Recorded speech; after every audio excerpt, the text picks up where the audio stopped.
Donc le ramadan est déjà loin, hein, et, et on doit faire attention.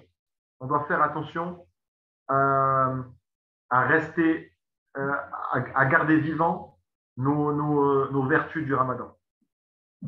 Déjà parce que il ne faut pas qu'on soit des musulmans ou des pieux uniquement pendant le ramadan. Il ne faut pas qu'on entre dans les efforts uniquement pendant le ramadan.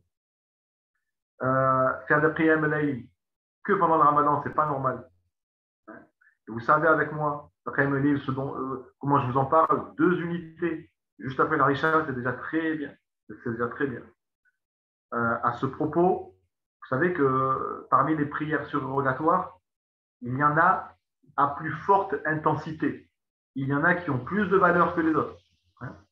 C'est ce qu'on appelle les rawatib. Les rawatib.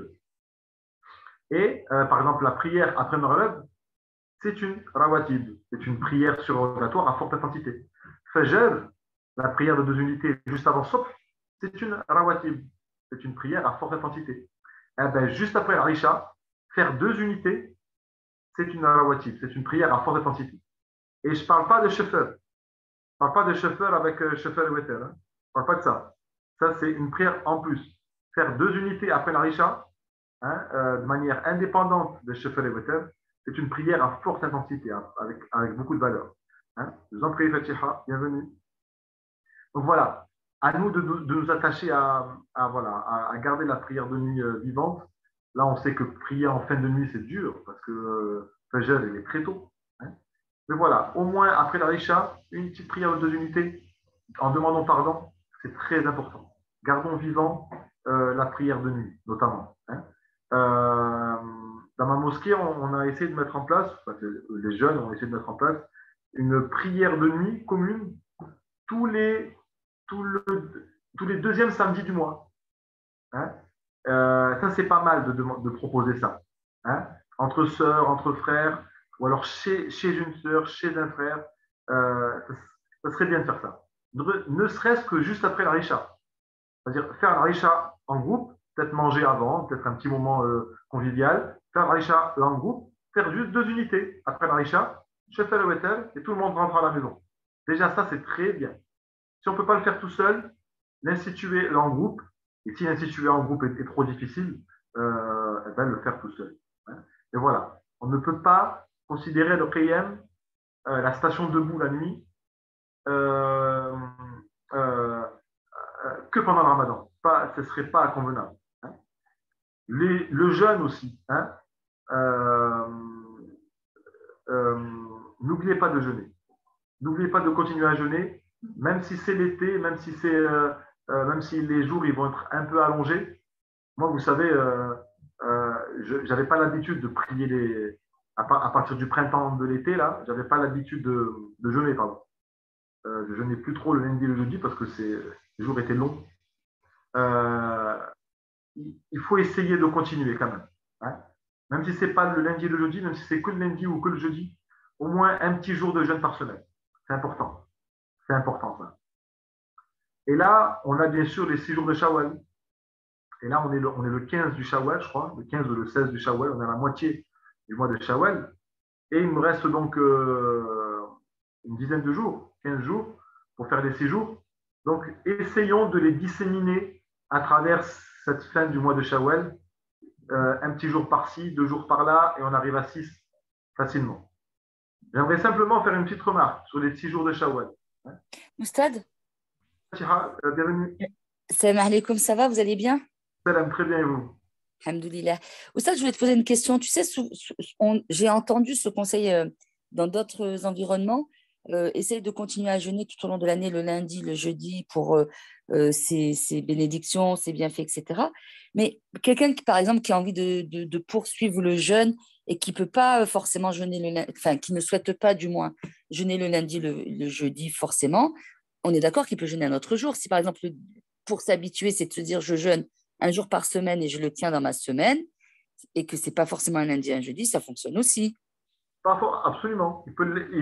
S'il préfère mardi parce que le mardi il est en congé ou qu'il travaille qu'une moitié de la journée, et si c'est plus facile pour lui le mardi, qu'il fasse le mardi. Il n'y a pas de problème. Qu'il fasse le mercredi. Alors, il y a le vendredi, c'est un peu déconseillé parce que c'est considéré comme un jour de fête. Mais oui, bien sûr, absolument, il peut le faire comme il veut. Lundi et jeudi ne sont pas des obligations, hein. Alors, maintenant, si on jeûne le lundi, si on jeûne un jour ou des jours dans la semaine, si on le fait le lundi et le jeudi, on est récompensé de manière supplémentaire, puisque en plus de jeûner, on refait vivre une tradition du prophète, hein. Donc ça compte. Mais si jeûner et faire vivre la tradition du prophète, c'est trop lourd, eh ben déjà, jeûner, c'est déjà très bien, surtout dans cette période de printemps-été qui arrive. Et voilà, ne pas trop s'en demander. Si c'est trop lourd de faire lundi-jeudi, ou que lundi ou alors que jeudi, faire n'importe quel jour, c'est très bien. Donc oui, absolument, c'est la sunna, c'est la proximité avec le prophète que de jeûner le lundi et le jeudi, mais ce n'est pas une obligation. D'accord? C'est pas une obligation. Un peu comme le prophète qui dormait du côté droit, voilà, lorsqu'il allait se coucher. Si on a mal à l'épaule du côté droit, ben, dormons du côté gauche, hein, tout simplement. Hein. C'est bien de considérer les sunnas comme des obligations, mais avec soi-même. Hein. Des fois, c'est bien de se mettre des objectifs et de se dire, ça c'est qu'une sunna, mais moi, je me la considère comme une obligation. Attention, ça c'est vraiment entre soi-même. Parce que si on parle comme ça aux autres, on peut leur faire peur, on peut les briser un petit peu. Hein. Mais oui, bien sûr, hein, si le plus important, c'est de garder vivante cette pratique du jeûne. Hein. Moi, personnellement, par exemple, je trouve que jeûner au travail, ça va peut-être être plus facile pour moi parce qu'on est dans le rush et on oublie le besoin de manger, le besoin de boire. Quand on arrive à la maison, après, voilà, il nous reste quelques heures à tenir. Voilà. Chacun selon comment il souhaite. S'il veut rajouter la sunna, tant mieux. Mais déjà, jeûner, c'est déjà très, très bien. Hein. Donc, la prière de nuit. Donc, le jeûne. Hein. Et donc, au sujet des 6 jours de Shawwal, on a le hadith qui dit celui qui jeûne à partir celui qui jeûne après le Ramadan, donc durant le mois de Shawwal, 6 jours, c'est comme s'il avait jeûné toute l'année. Et comme je le dis souvent, un hadith dans la matière du fiqh, ce n'est pas une preuve. Il est dangereux de prendre un hadith comme ça, surtout un hadith lié au fiqh, un hadith spirituel qui motive spirituellement, là ça va, mais un hadith qui a trait à une règle, à une loi, c'est dangereux de la prendre au pied de la lettre. Parce que le hadith est une science et il faut forcément l'explication des spécialistes derrière. C'est très important d'avoir cette habitude-là, se référer à l'explication aux écoles. Qu'est-ce que disent les écoles sur un hadith en particulier? Très important. Et par exemple, pour vous parler de l'école malikite, vous savez qu'à Médine, pas beaucoup de personnes jeûnaient les 6 jours de Shawwal. Durant Shawwal, on ne jeûnait pas trop. Hein. Vous savez que l'imam Malik, il considère même, alors je relis mes notes pour ne pas vous dire de bêtises, alors voilà. D'autres écoles vont considérer ce hadith-là comme un jeûne, comme 6 jours de jeûne qui vont se dérouler durant Shawwal. Et les Malikites, ils vont le comprendre d'une autre manière. Les Malikites et l'imam Malik, ils vont le comprendre d'une autre manière. Ils vont le comprendre, alors le min Shawwal, ils vont le comprendre à partir de Shawwal. Ils ne vont pas le comprendre dans Shawwal. Hein. Et donc pour eux, hein, pour les Malikites, notamment primitifs, les premiers Malikites, les Malikites voilà, de la première époque, ils vont considérer que ce hadith-là, il encourage après le Ramadan à jeûner 6 jours à partir du mois de Shawwal. Et donc, le musulman a jusqu'au Ramadan prochain pour faire ces 6 jours-là. Hein. Ça, c'est l'une des compréhensions de ce hadith-là. Hein. Donc voilà. Les Malikites, ils vont comprendre ce hadith-là comme donc le min Shawwal, à partir de Shawwal et pas dans Shawwal. Et aussi, qu'est-ce qu'on peut dire de plus aussi? Les Malikites, ils avaient peur. Ils avaient peur que dès la fin du Ramadan, enchaîné avec les 6 jours de Shawwal, avec les années, avec les siècles passants, les gens, les musulmans, considèrent ces 6 jours comme rattachés au Ramadan et donc comme obligatoires autant que le Ramadan. Hein. Et c'est pour ça que les Malikites ont essayé de repousser ces 6 jours de Shawwal-là euh, pour ne pas trop les associer au Ramadan, hein, pour ne pas, par peur de l'innovation, hein, par peur de l'innovation.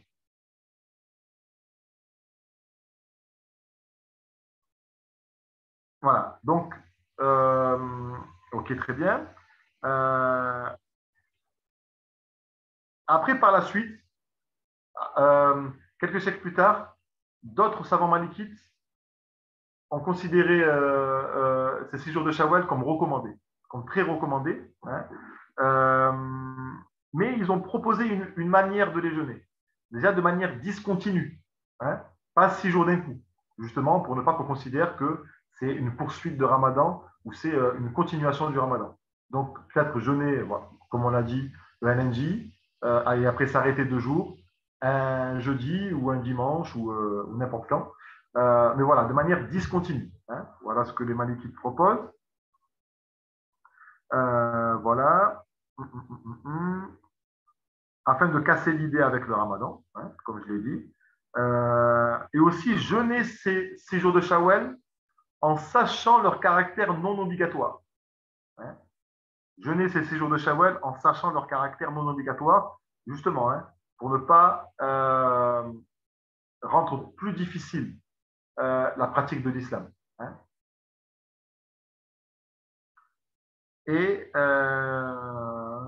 voilà. Et donc, comme je l'ai dit, les Malikites, ils considèrent que c'est donc à partir de Shawwal qu'on peut jeûner ces 6 jours-là. Ils proposent même de jeûner ces 6 jours-là, pourquoi pas, durant les 10 jours de Dhul Hijjah. Hein. Les 10 jours de Dhul Hijjah aussi sont très conseillés à jeûner. Hein. C'est très conseillé de jeûner durant les 10 jours de Dhul Hijjah. Donc voilà, tout simplement, si vous jeûnez les 6 jours de Shawwal durant le mois de Shawwal, très bien. Hein. Là, je vous ai donné l'avis malikite. Hein. Si vous ne voulez pas respecter l'avis malikite, il n'y a pas de problème. Hein. Comme souvent, en lumière sur lumière, on fait le fiqh malikite. C'était pour vous rajouter quelque chose. Et si c'est trop dur de jeûner les sures de Shawwal d'un coup, hein, pour ceux qui ne les ont pas encore fait, eh ben, les jeûner de manière disséminée. Hein.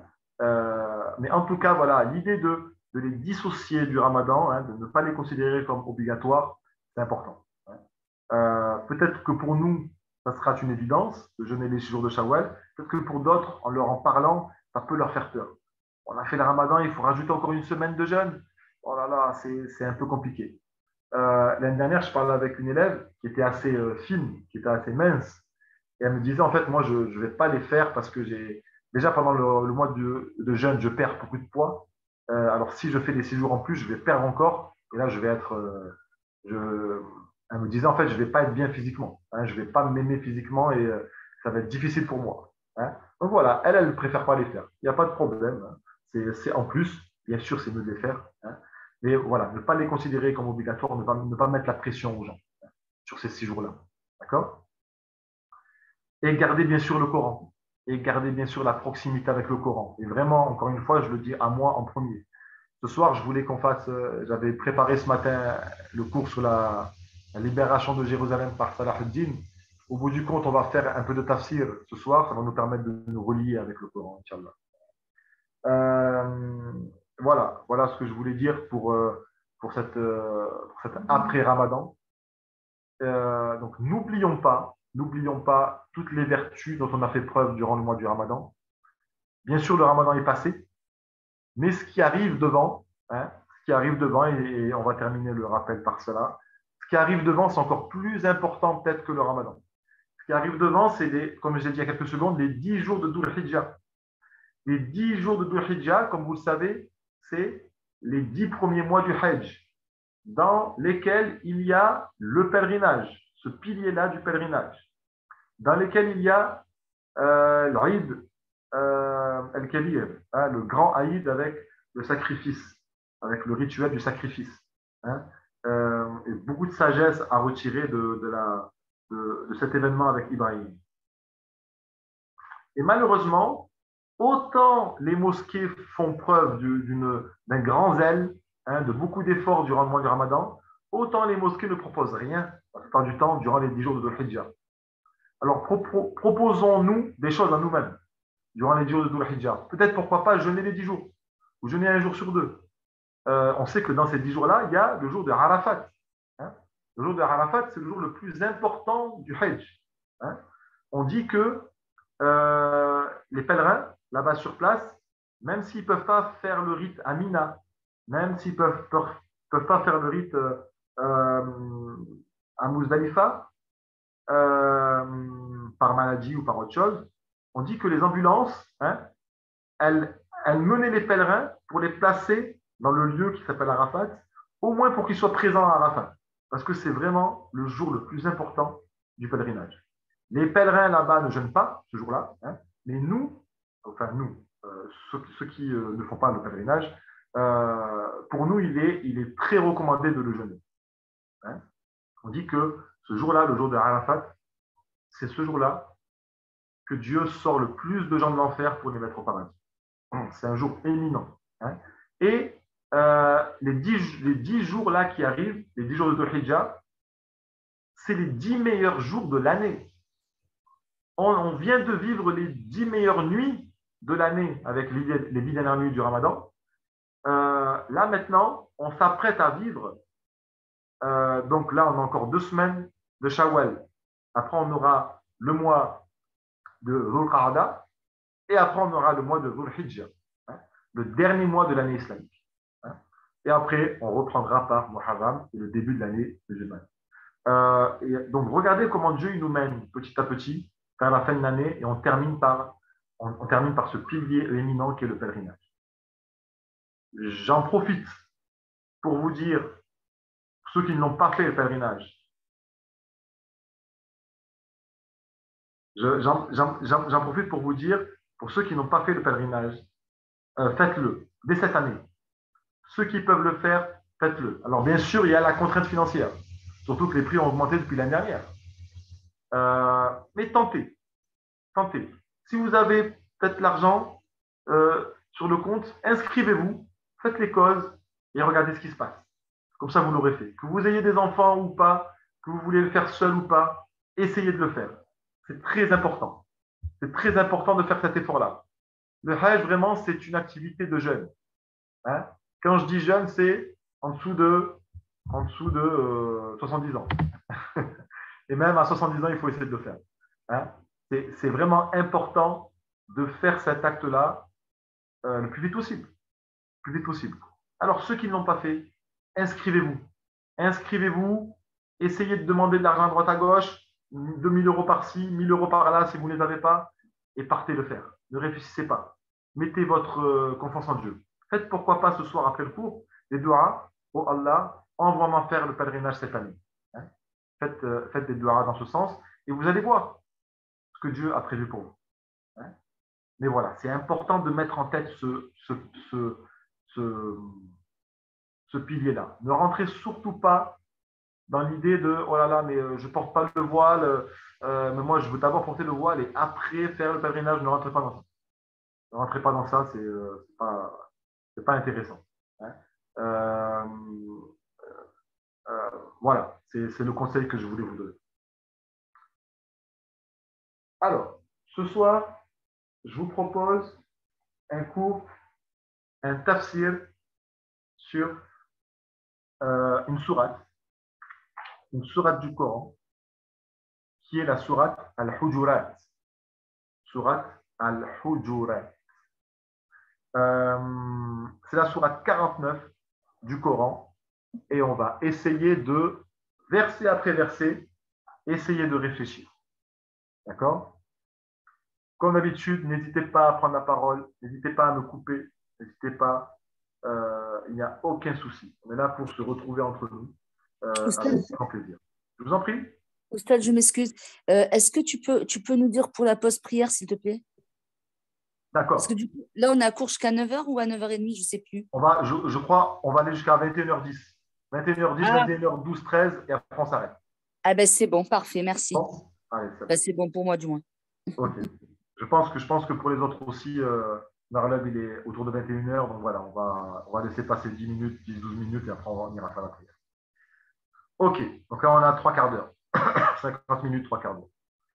Allez, c'est parti. Surat al-Hujurat, la sourate 49. N'hésitez pas, pourquoi pas, à prendre un tafsir ou à prendre le Coran à la sourate 49 al-Hujurat ou à prendre une traduction, pourquoi pas. Moi, je vais vous dire, hein, je vais vous lire, mais en tout cas, n'hésitez pas. Alors, la sourate al-Hujurat, subhanallah, déjà, les sourates d'avant, les sourates d'avant, elles ont fixé le dogme. Elles ont fixé le dogme de l'islam.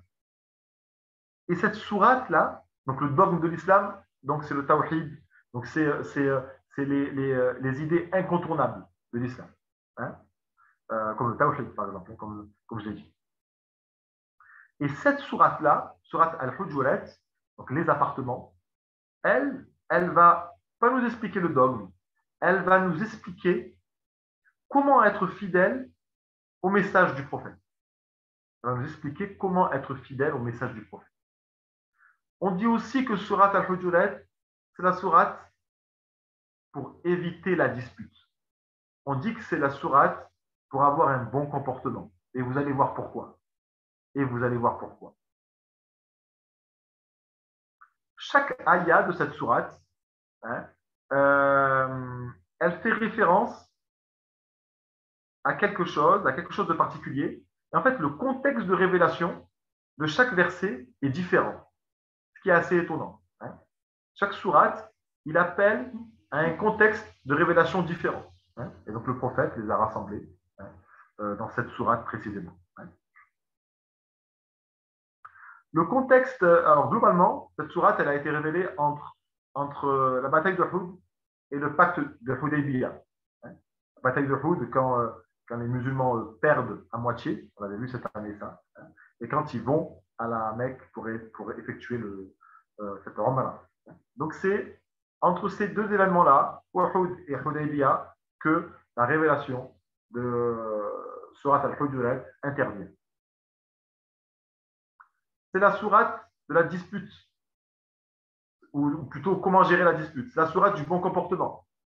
Pourquoi? Parce que dans la vie, ça c'est le côté pragmatique des musulmans, et c'est le côté réaliste de l'islam, hein. Dans la vie, les conflits sont légion. Dans la vie, l'épreuve, c'est le propre de la vie d'ici-bas, hein. Et donc Dieu nous propose cette sourate-là, nous révèle cette sourate-là pour savoir appréhender l'épreuve, pour savoir appréhender le conflit, la difficulté. Et donc, sourate al-Hujurat n'a la voie à suivre pour régler les conflits, hein. C'est extrêmement important ce dont on va parler ce soir. On ne va peut-être pas la faire entièrement, mais en tout cas, les quelques versets qu'on va faire seront très importants, hein. Donc, sourate al-Hujurat, si vous avez un souci familial, si vous avez un souci associatif, un souci professionnel avec des individus, méditez bien cette sourate et vous verrez que vous aurez beaucoup de réponses. Moi, en tout cas, elle m'a beaucoup aidé. Et comme je l'ai dit, l'islam, ce n'est pas la religion de la perfection, c'est la religion de la perfectibilité. On est là pour essayer de se rapprocher de la perfection. Mais on sait qu'on ne le deviendra jamais. On sait qu'il y aura des disputes. On sait qu'on va s'énerver. On sait qu'on va chuter. Mais on essaye de s'élever le plus possible. Et donc ça, comme je viens de le dire, c'est le côté pragmatique de l'islam, hein. L'islam ne va pas nous rendre du rêve. Il nous dit clairement, sur Al-Mulk, par exemple, hein, nous avons fait de cette vie une vie d'épreuve. C'est clair et net, hein. Surat Al-Baqarah, on a un verset qui nous dit, vous allez être éprouvés par une perte de biens, d'hommes, hein. Donc vous allez perdre de l'argent, hein. Vous allez avoir des soucis financiers. Une perte d'hommes. On va vous appeler au téléphone, on va vous dire votre maman est morte. Ça va arriver. Surat Al-Baqarah nous le dit. Surat Al-Mulk nous prévient, on va avoir des épreuves. Eh bien, Surat Al-Hujurat nous apprend comment gérer cette épreuve. Hein. On commence par le premier verset. J'essaie de lire en arabe, à part si quelqu'un qui sait mieux lire que moi, d'ailleurs, moi, je suis un. À part si quelqu'un veut lire les versets en arabe, n'hésitez pas à me dire. Sinon, je les lis moi. Je ne suis pas celui qui lit le mieux. Hein. Est-ce qu'il y a quelqu'un qui voudrait lire les versets en arabe? Ça serait un par un. Hein. Il y en aura peut-être 3 ou 4 à lire ce soir, pas beaucoup.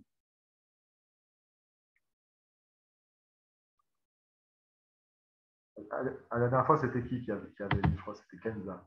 Je ne sais pas si Kenza est présente. Je ne vais pas l'embêter non plus, Kenza, tout le temps. Allez, je ne vous embête pas. Hein. Je ne vous embête pas, n'hésitez pas à me dire si vous voulez, mais sinon, je vais le lire moi. Comme ça, je ne vous embête pas. Allez, verset 1. On commence par le verset 1. Inch'Allah. Donc, c'est le verset que j'ai lu en début de cours.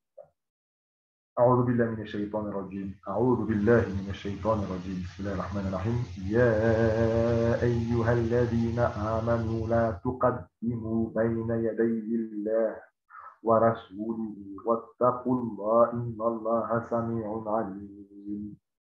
En français, ça va donner ô vous qui avez cru. On verra qu'il y a plusieurs versets qui commencent par ça. Ô vous qui avez cru. Quand il parle aux musulmans.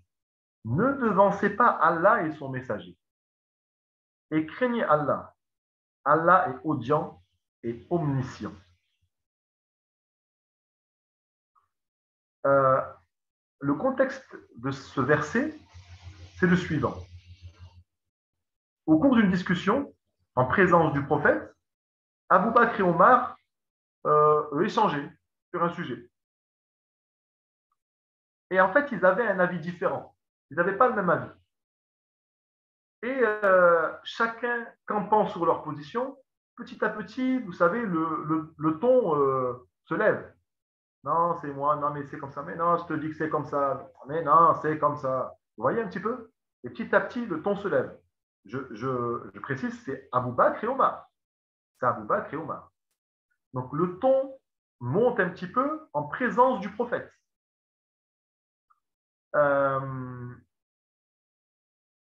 Et donc, ils en arrivent même à s'emporter, l'un et l'autre. Et ça nous montre quoi déjà? Ça nous montre que même les compagnons avaient des moments de faiblesse. Même les compagnons avaient des moments de faiblesse. Et, subhanallah, vous voyez que dans ce verset, on a cette idée de ne pas devancer Allah et son messager, de ne pas s'emporter, de ne pas voilà, de faire preuve de bienséance devant le prophète. Et là, qu'est-ce qu'on comprend? On comprend que le Coran, il intervient aussi pour éduquer, pour régler les différends. Hein?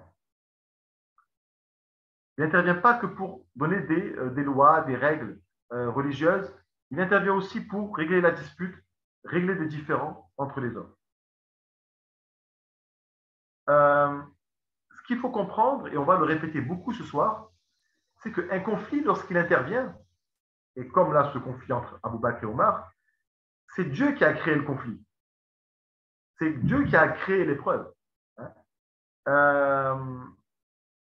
Et en fait, nous les humains, on se doit de prendre du recul face à l'épreuve. On se doit de prendre du temps face à l'épreuve, ce qui va nous permettre justement de retrouver de la paix face à l'épreuve qui, elle, justement, elle nous donne plus de compression, de pression. Hein. Prendre du recul, notamment par le dhikr, hein, en se rappelant Allah, c'est justement ce qui va nous donner un petit peu plus de sérénité. Hein. Et donc, face à l'épreuve, hein, se rappeler que l'épreuve vient d'Allah, ça va nous donner une certaine sérénité et ça va nous permettre de lire cela avec notre cœur et pas uniquement avec notre raison. D'accord? Ça, c'est pour commencer.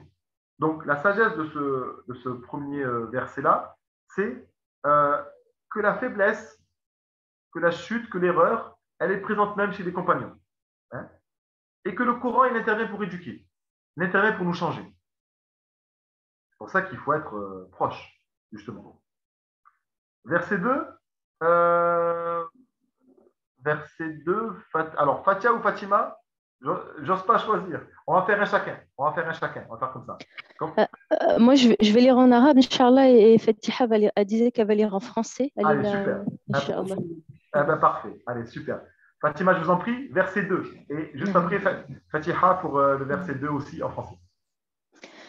يا أيها الذين آمنوا لا ترفعوا أصواتكم فوق صوت النبي ولا تجهروا له بالقول كجهر بعضكم لبعض أن تحبط أعمالكم وأنتم لا تشعرون. Ô vous qui avez cru, n'élevez pas la voix au-dessus de la voix du prophète et ne haussez pas le ton devant lui, comme vous le faites entre vous, de crainte que vos œuvres ne soient réduites à néant sans vous en douter. Merci beaucoup pour ces lectures. Machallah, parfait. Là, tout de suite, Dieu nous dit attention à la langue. Attention à la langue. Hein? La langue, c'est vraiment quelque chose qui peut nous faire perdre tout. Hein? Tout ce qu'on a gagné pendant le Ramadan, par la langue, on peut le perdre totalement. La retenir lorsqu'on s'exprime. Car une fois les mots lâchés, subhanallah, on devient esclave de ces mots-là. Attention à ça. Hein? Et justement, ce verset-là, il est lié au précédent. Le fait de parler fort, de crier en présence du prophète, ce n'est pas possible. Subhanallah, un jour, j'étais dans une mosquée, donc il y avait 2 étages dans la mosquée, et il y avait un cours de tafsir.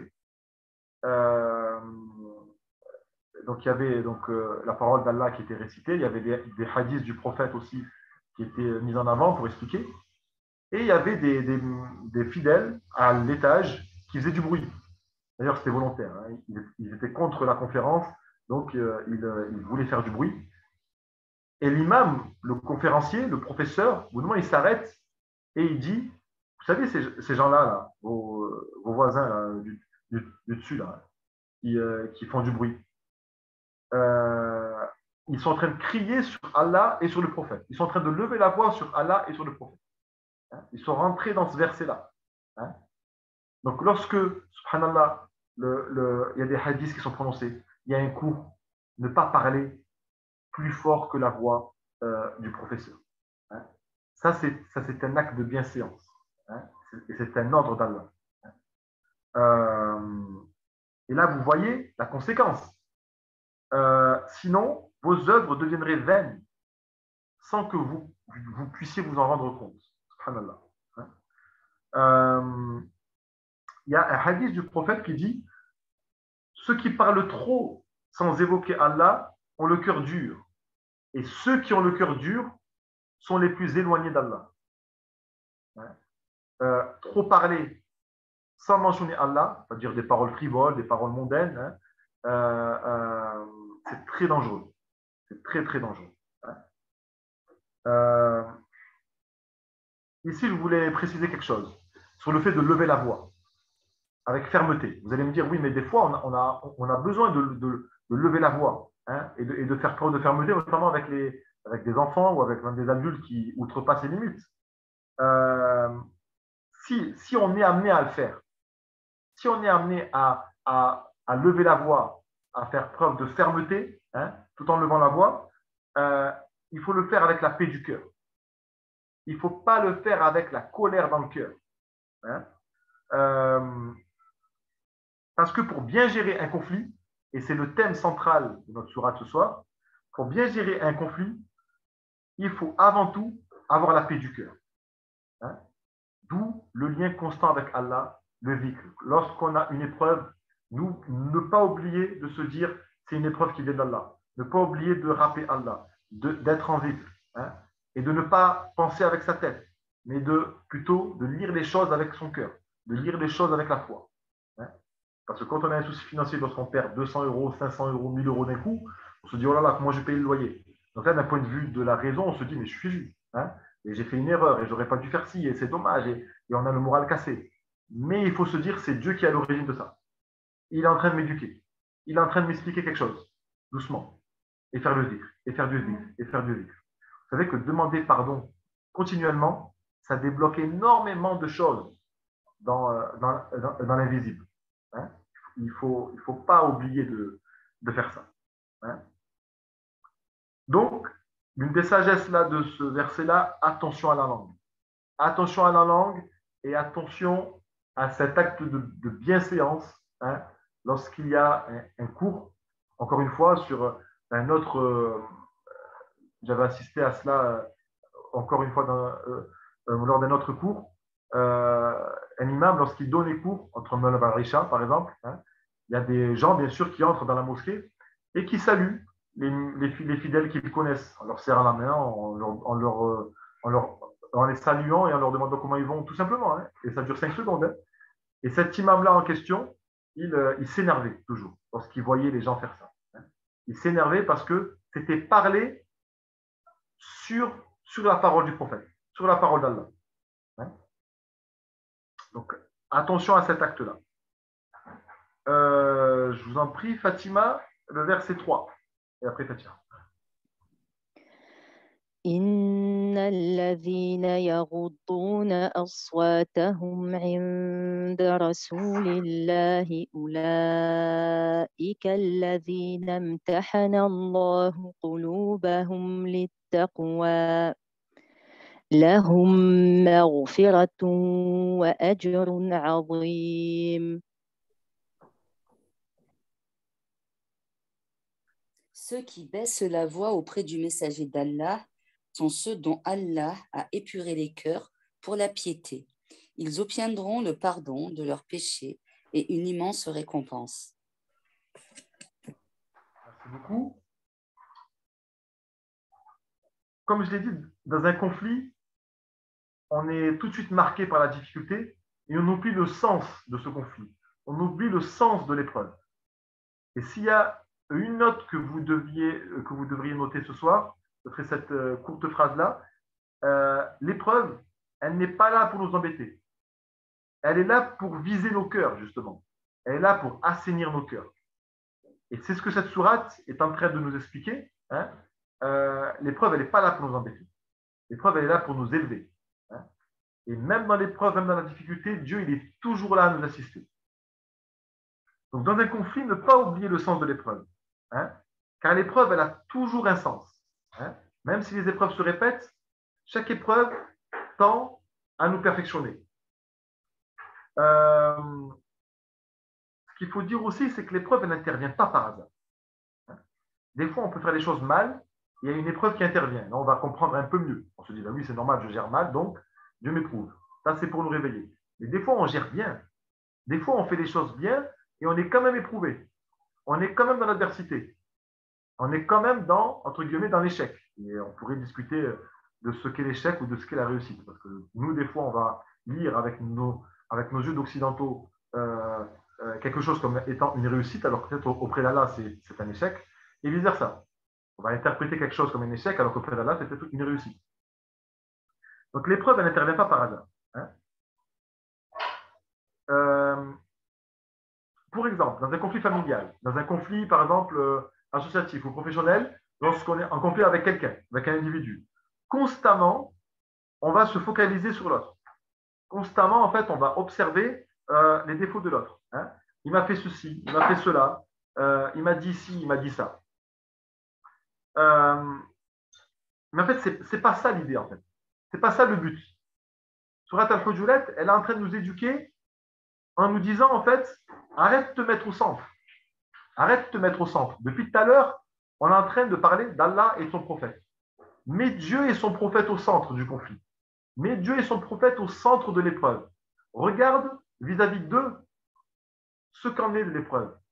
Regarde vis-à-vis d'eux comment gérer l'épreuve. Ne te regarde pas par rapport à toi. Donc, en fait, dans un conflit, il faut se poser tout de suite la question. où est-ce que j'en suis dans ma relation avec Allah? Parce que si Dieu nous envoie une épreuve, comme il n'est que miséricorde, c'est pour nous élever. C'est pour nous apprendre quelque chose d'autre. Peut-être qu'on ne savait pas.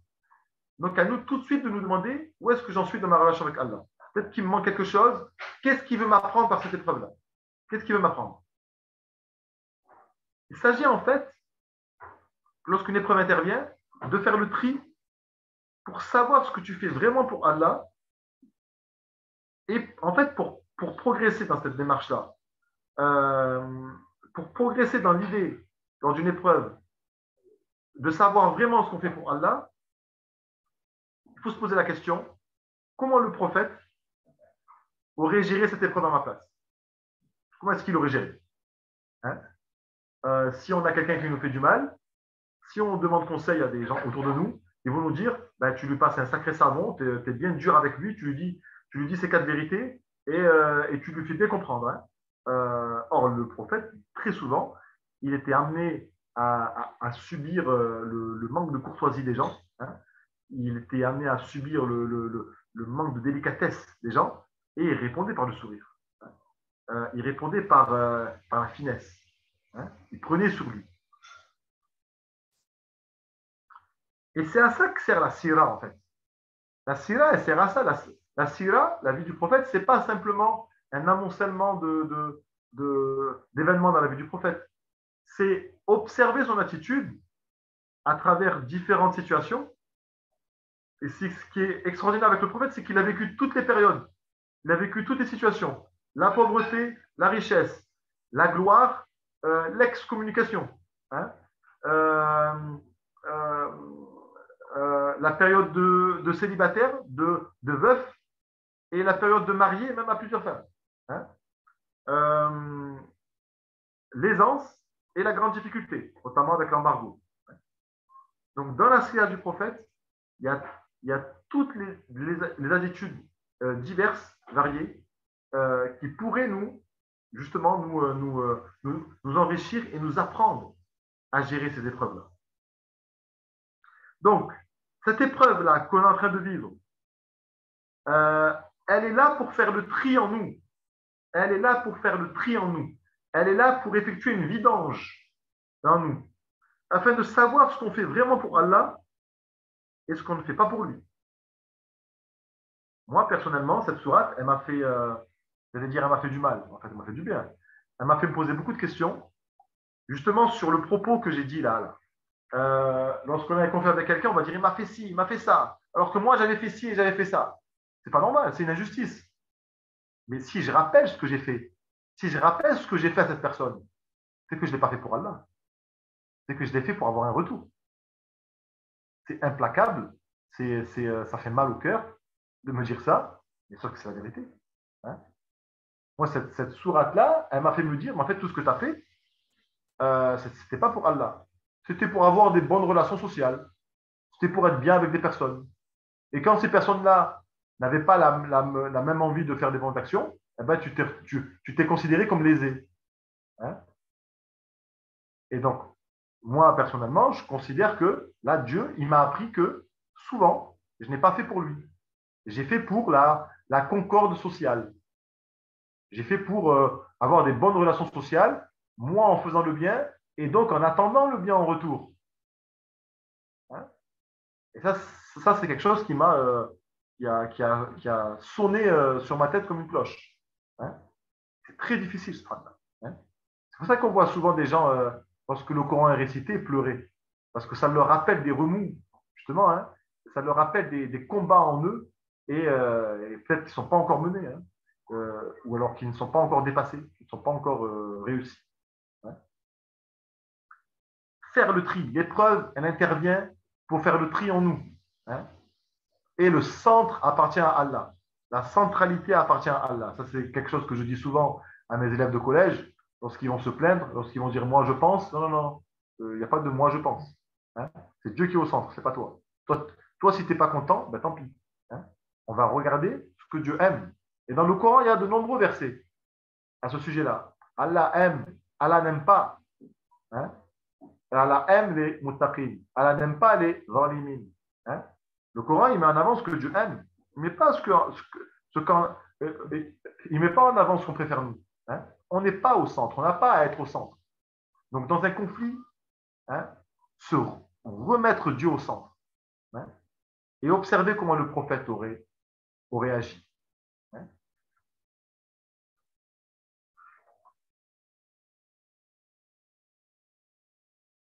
Le verset 4. إن الذين ينادونك من وراء الحجرات أكثرهم لا يعقلون. La plupart de ceux qui t'interpellent de l'extérieur de tes appartements ne raisonnent pas. Merci beaucoup. Encore une fois, on a un verset sur le son de la voix, hein, sur le fait de parler trop fort. Il y a un autre verset dans le Coran qui dit ceux qui lèvent la voix, c'est comme s'ils avaient la voix des ânes. Il y a une comparaison qui est faite avec les ânes. Hein. Surat Luqman. Subhanallah. Subhanallah. Hein. Et donc là, subhanallah, ce soir, l'idée, c'est de savoir gérer l'épreuve. Mais déjà, si on peut ne plus lever la voix, ou alors, lorsqu'on la lève, c'est avec la paix du cœur, hein, ça sera déjà très bien. Hein. Si on apprend à ne plus être des gens qui lèvent la voix, et d'ailleurs, on le voit ça dans la rue ou dans un lieu public, lorsque quelqu'un crie, tout le monde est mal à l'aise. Hein. On est tous mal à l'aise. Subhanallah.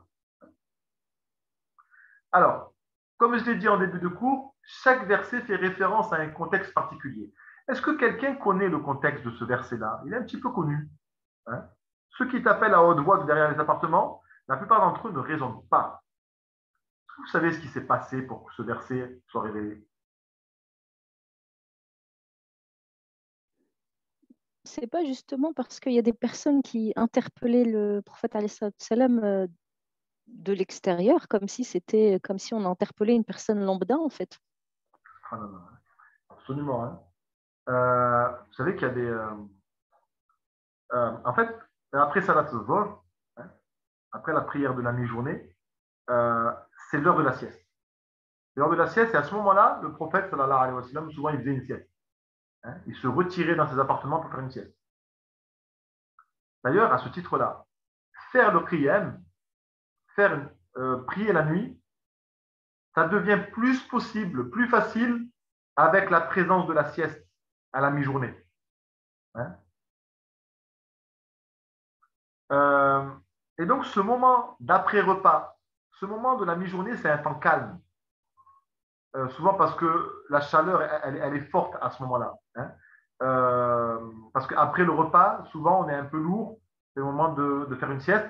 Et parce qu'après avoir travaillé toute la matinée, après avoir été éveillé toute la matinée, et encore plus pour ceux qui ont veillé la nuit en prière, il faut maintenant un peu fermer les yeux. Il faut maintenant un petit peu se reposer. Et à ce moment-là, subhanallah, à la mi-journée, il y a des bédouins.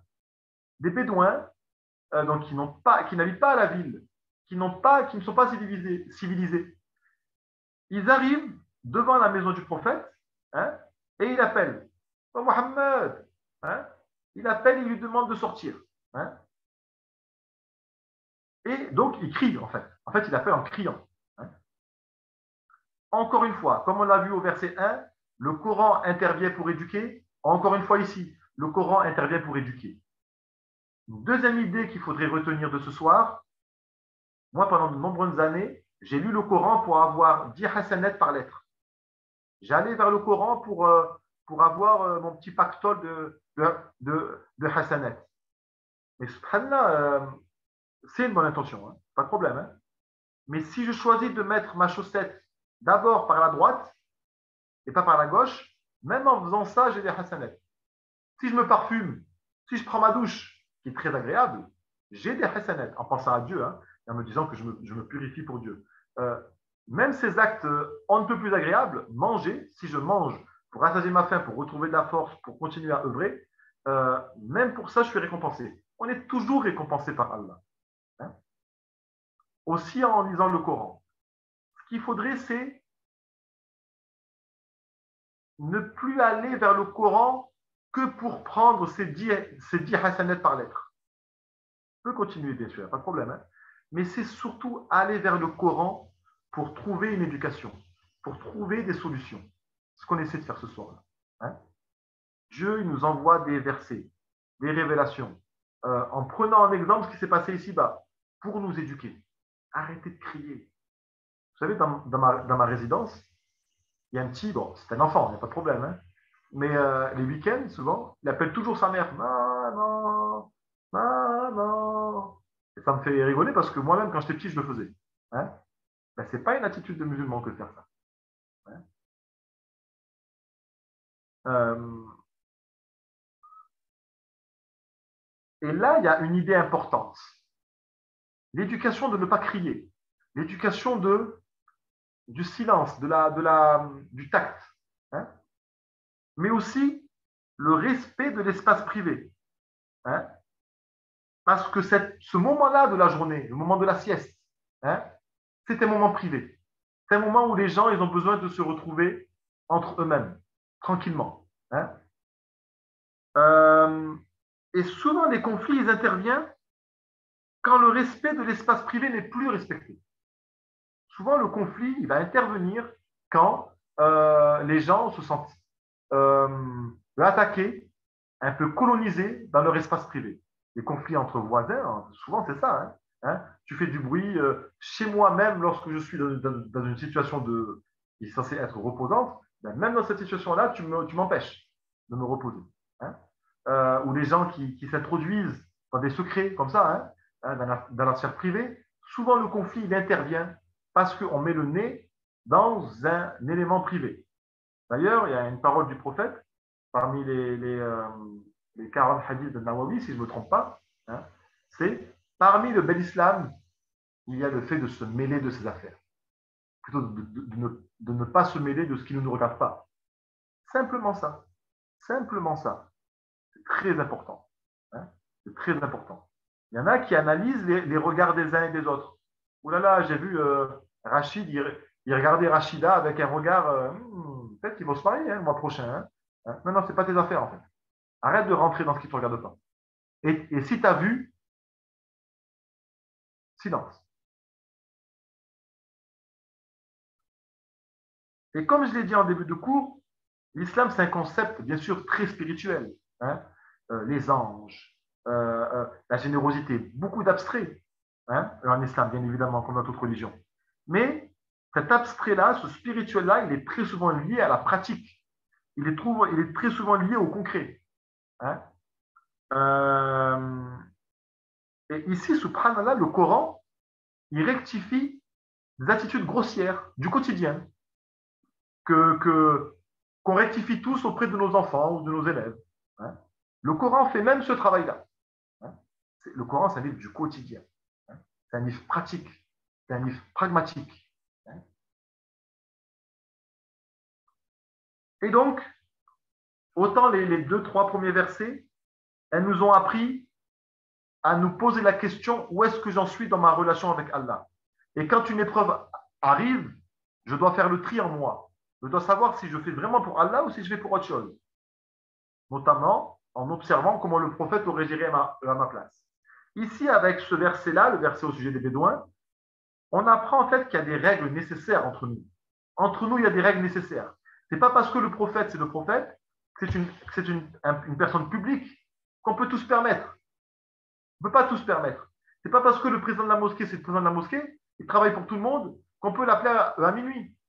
Ce n'est pas comme ça que ça se passe. Hein. Ce n'est pas parce que le prof, il est prof, qu'on peut lui envoyer un message, là, les parents d'élèves, sur Pronote en disant oui, je veux un rendez-vous demain. Il y a une maman qui m'a fait ça avant les vacances, là. Oui, je veux un rendez-vous maintenant.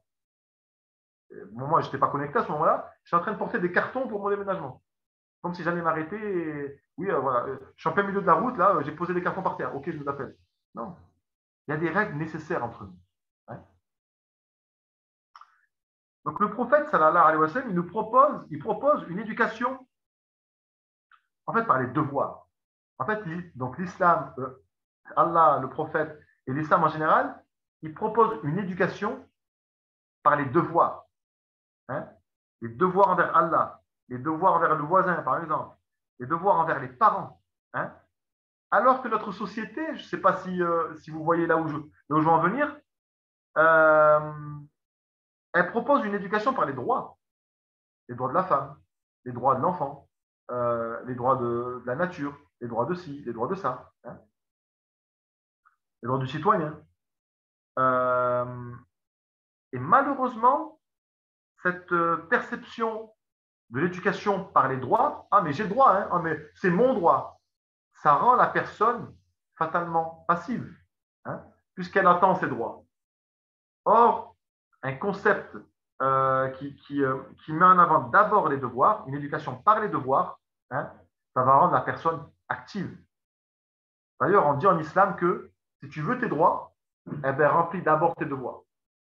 Remplis d'abord tes devoirs. Hein, parce que sinon, tu serais très mal passé pour parler. Donc, chaque déviance, elle provient de règles qui existent, qui ne sont plus respectées. Hein, il y a la petite sieste à la mi-journée et les gens qui viennent crier à ce moment-là. Hein, la nuit, c'est fait pour dormir, ça c'est une règle universelle. Et il y a les jeunes des quartiers qui cadrent et qui font bip-bip avec les scooters. Hein, tous les problèmes, souvent, ils arrivent parce qu'on contourne la règle, hein, parce qu'on ne respecte pas la règle. Hein. Et subhanallah, Fath al-Othmani, il donne un exemple, c'est de lui que je prends ce tafsir-là. Et comme je le dis souvent, lui, il s'intéresse souvent au tafsir de Al-Razi.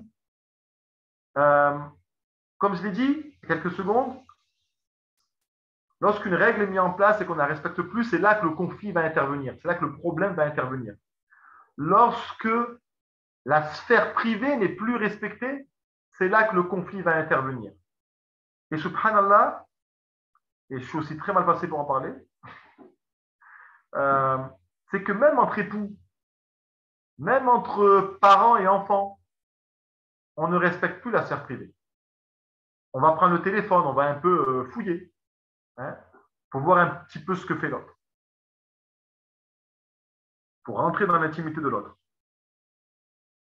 Subhanallah, bien sûr qu'on chemine ensemble. Un époux et une épouse, ils vont vivre ensemble, ils vont avancer ensemble. Un groupe comme le nôtre, on va avancer ensemble. Mais chacun a son cadre privé. Chacun a ses secrets. Chacun a ses secrets. Chacun a ses failles. Qui veut garder, justement, qui veut garder pour lui, qui veut garder entre lui et Allah.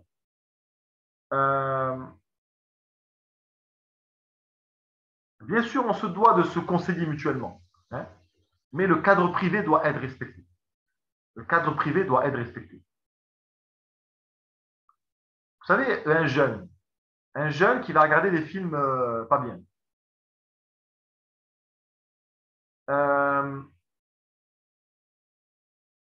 S'il fait dans le secret, s'il fait tout pour ne pas se faire voir, si, lorsqu'on lui parle de ce sujet, il refuse, il dit bien que c'est un mal,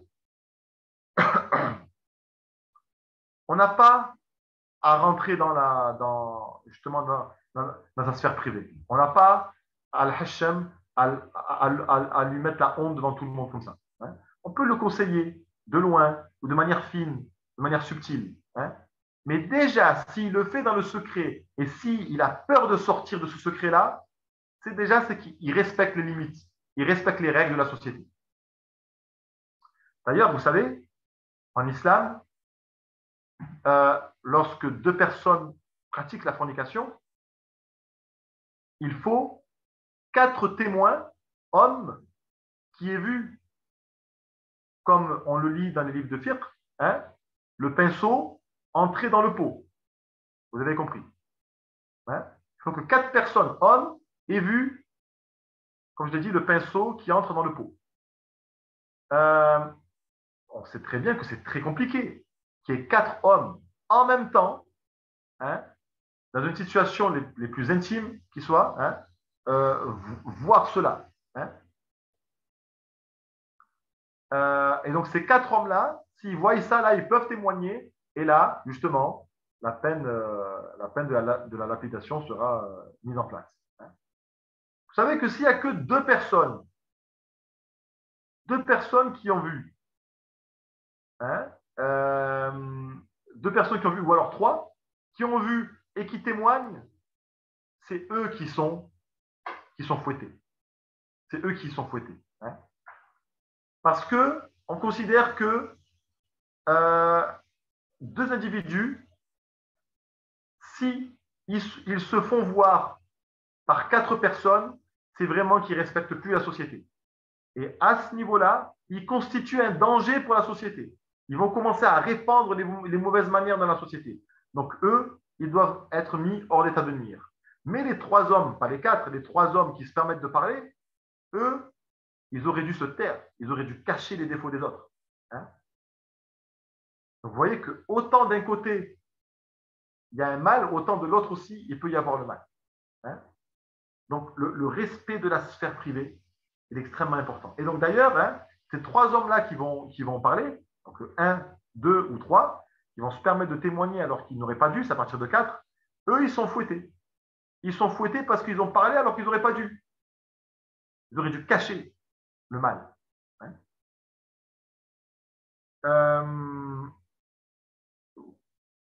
Voilà. On va s'arrêter là pour ce soir parce qu'on a dit qu'on allait jusqu'à 9h15 pour faire Maralot dans son temps. On a rattrapé 10 minutes. Mais on va rattraper avec grand plaisir la prochaine fois. On va essayer la semaine prochaine, Inch'Allah, de continuer justement ce tafsir-là et de commencer à 19h30 si vous voulez. Je pense que ça facilite à certains de ne pas finir aussi tard qu'à 21h30. On va essayer de commencer à 19h30 la semaine prochaine. Si vous ne voulez pas, si vous préférez finir à 21h30 et commencer à 20h, dites-moi-le sur le groupe. N'hésitez surtout pas. Je fais simplement un bilan de ce qu'on a dit ce soir. On a fait 4 versets simplement de Surat Al-Hujurat. Essayez de méditer ce qu'on a dit ce soir. Vraiment, très sincèrement, moi, ce rappel, je le fais d'abord à moi. Hein. Moi, je veux vraiment que mon cours il soit interactif. On est tous au même niveau. Hein. Surat Al-Hujurat, c'est la sourate qui nous apprend à gérer les conflits. Parce que le conflit, l'épreuve, elle ne vient pas pour nous embêter. Elle est là pour viser nos cœurs. Elle est là pour faire le tri dans nos cœurs. Hein. Et la première, alors déjà, ce qu'on a appris, c'est attention à la langue, attention à ne pas être des criards, hein, à s'exprimer simplement, clairement, fermement, efficacement, sans crier. Aussi, on a appris que lorsqu'un conflit intervenait, se poser la question, où est-ce que j'en suis dans ma relation avec Allah? Ne pas dire, il m'a fait ci, il m'a fait ça. C'est pas ça. C'est pas ça le but. L'idée, c'est de se dire, où est-ce que j'en suis dans ma relation avec Allah? Hein. Et d'ailleurs, comment aurait géré le prophète à ma place? C'est pour ça qu'il faut être proche de la sira.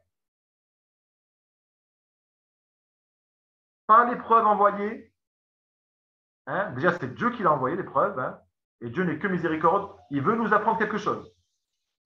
Il veut nous rapprocher un peu plus de lui. Hein.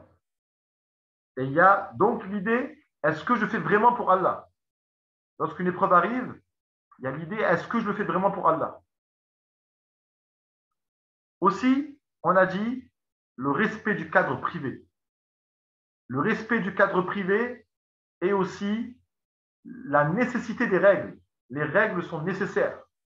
On chemine ensemble, mais il faut qu'on octroie à tout le monde, et on aimerait bien qu'on le fasse pour nous d'abord déjà, hein, respecter l'intimité de l'autre.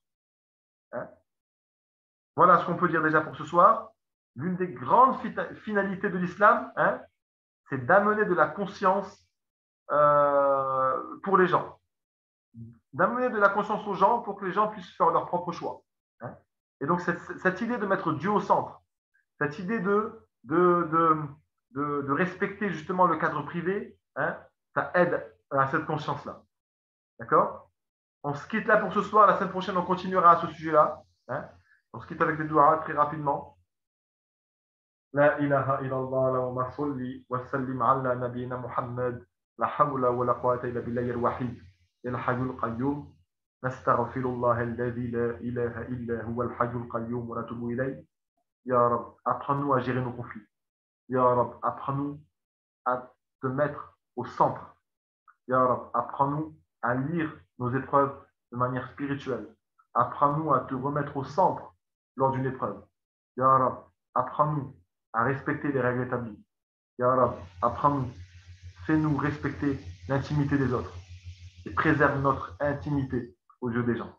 Ya Rab, pardonne à nos pères et mères. Accorde ta miséricorde à nos pères et mères. Ya Rab, la ilaha illa anta. Subhanaka inni kuntu mina zalimin.